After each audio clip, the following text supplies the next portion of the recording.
We're jumping right into an absolutely thrilling World Cup matchup today. The stage was set in Philadelphia, and a premium seating in the knockout stages was on the line. When the stakes are this high, every single touch of the ball carries massive weight. Both Croatia and Ghana stepped onto that pitch knowing exactly what a win would mean, and you could literally feel the electric energy in the stadium. But despite that crazy atmosphere, the start of this match was completely locked down. A tactical chessboard really hits the nail on the head. For those first 15 minutes, we were looking at a true standoff. Two incredibly disciplined teams just feeling each other out, totally refusing to make that first error. Actually, neither side managed a single shot on target during the stretch. It was all about positioning, spacing, and just waiting for the other guys to blink. Which naturally raises the ultimate question, right? How do you break a World Cup deadlock? When both teams are so hyper-focused on not making a mistake, how does anyone finally crack such a rigid, high-stakes defense? Usually, it takes a moment of individual brilliance, a perfect set piece, or just a sudden shift in the rhythm to finally shatter that tension. So let's get into Act 1, a tense tactical chessboard and the youthful breakthrough. Okay, so Croatia really didn't panic during that early stalemate. Instead, they leaned on their experience and started weaving their passing networks together. They dictated the early tempo, holding 54% of the first half possession compared to Ghana's 46%. Now, that might not sound like a massive gap, but in a match this tightly contested, that 54% let Croatia set the rhythm. They were the ones asking the questions and forcing the Ghanaian defense to constantly shift around. Well, the silence finally broke and the tension almost snapped in the 17th minute. Croatia's Nikola Vlašić found a little pocket of space, cut inside, and unleashed a low drive that agonizingly rattled the outside of the left post. Man, it was a near miss that sent a collective gasp through the whole stadium.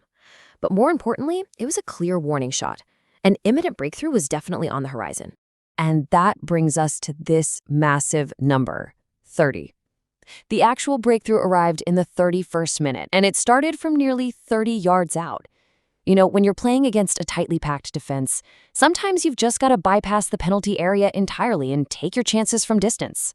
And notice the youth here. 22-year-old rising star Petar Sučić gathered the ball in central midfield, saw just a tiny gap in the Guinean shape, took one decisive touch, and fired a phenomenal low rocket from that 30-yard mark.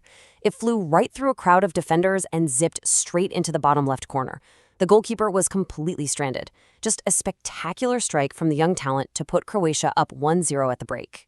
All right, let's move on to Act 2, Ghana's fightback and VAR drama.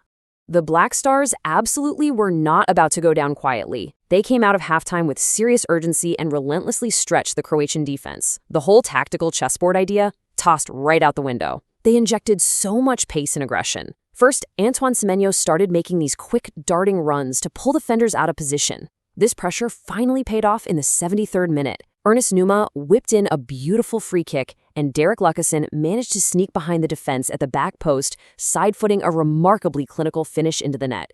But wow, the drama was just getting started. This whole sequence gave everyone severe emotional whiplash.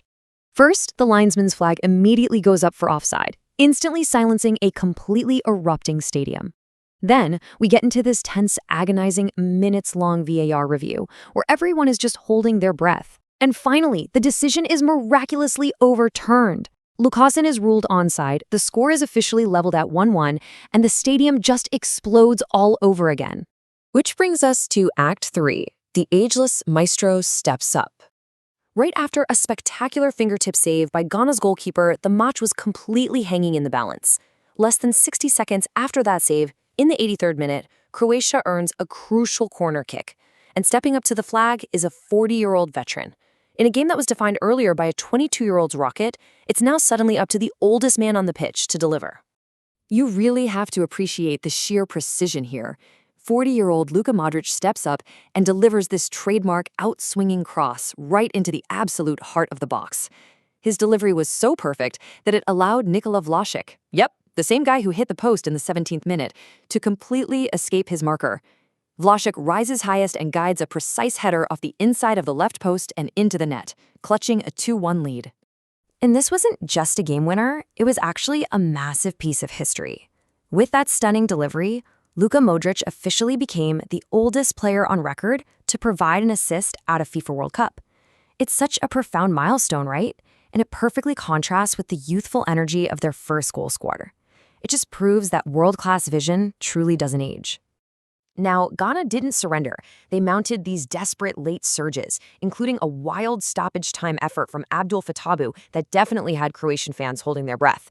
But ultimately, Croatia managed those chaotic final minutes with pure veteran composure, closing out the game and securing a hard-fought 2-1 victory at the final whistle. Looking back at the timeline, you can really appreciate the frantic, almost cinematic arc of this match. You have the early warning shot in the 17th minute, youthful brilliance at the 31st minute mark, straight into that emotional roller coaster with VAR in the 73rd, and finally, the historic veteran connection in the 83rd. It was a game of just incredible emotional peaks and absolute tactical mastery. So, how does this result impact the broader tournament? Well, looking at the final Group L standings, this outcome leaves England sitting at the top. Croatia, thanks to this vital win, secures second place with 6 points. And despite the loss today, Ghana's earlier performances were enough to see them safely moving through in third place with 4 points.